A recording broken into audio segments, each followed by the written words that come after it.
Hello and welcome again to Motor Week 91. We're glad to have you with us. Audi has had its share of troubles in the American market these past few years. Even with accusations of unintended acceleration behind them, the 100 and 200 models, based on the car we originally knew as the Audi 5000, seemed a bit bland. That's a bitter irony when you consider what a styling leader the car was when it was introduced in 1983. But it seems like the folks at Audi have been staying up nights trying to rekindle interest in the cars. And when Audi told us this new 220-valve Quattro is as quick as some American pony cars, our fire was lit. And we know no better place to try and smoke the tires than at our local drag strip. There we recorded a 0 to 60 time of 7.5 seconds and a quarter mile of 15.6 seconds at 91 miles per hour. That's a full second slower than Audi claims and behind every pony car that we've tested since 1989. But it's still the fastest Audi sedan that we've ever driven, including the Audi V8. The source of this newfound speed is the 20-valve version of Audi's 5-cylinder turbo engine. Its 217 horsepower from only 2.2 liters of displacement and 228 pound-feet of torque is a big jump from last year's 162 horses. Today's horses come on strong with minimal turbo lag. Power starts down at 2,000 RPM and stays strong all the way to redline, though the engine seems a bit lacking in torque for low-speed city driving. Despite this big jump in performance, the 200 Quattro remains the same civilized luxury car that it has always been, with that familiar, firm, but comfortable German ride and a low 65 decibel interior sound level. The EPA estimates fuel mileage at 18 city, 24 highway. That means no gas guzzler tax. We got 20 miles per gallon, okay for over 3,600 pounds of German sedan.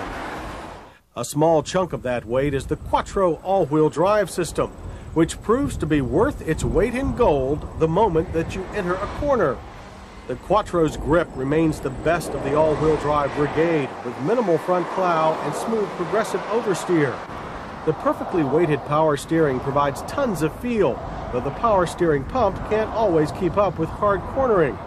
Emergency situations, however, don't even faze the 200 Quattro, which remains composed through even the most violent maneuvers.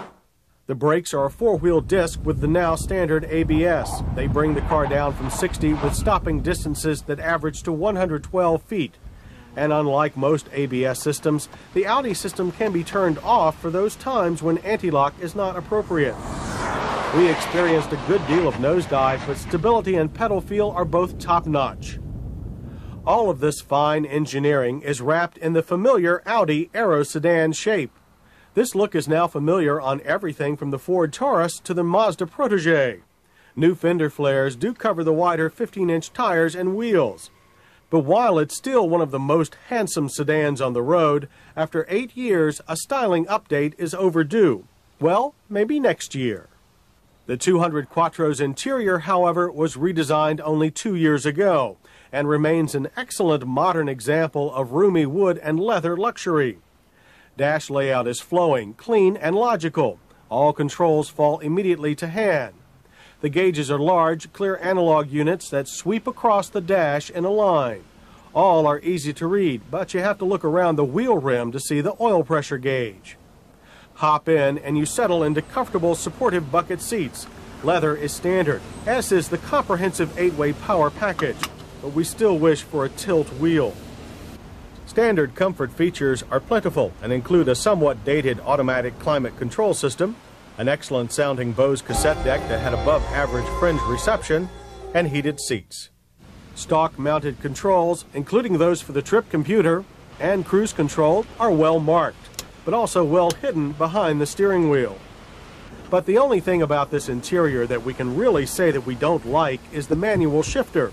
It's the same notchy long throw unit that Audi has always produced, something of an acronym in these days of oil-slick Japanese gear shifts. The 200 Quattro's rear cabin is as deep in the lap of luxury as most of us get.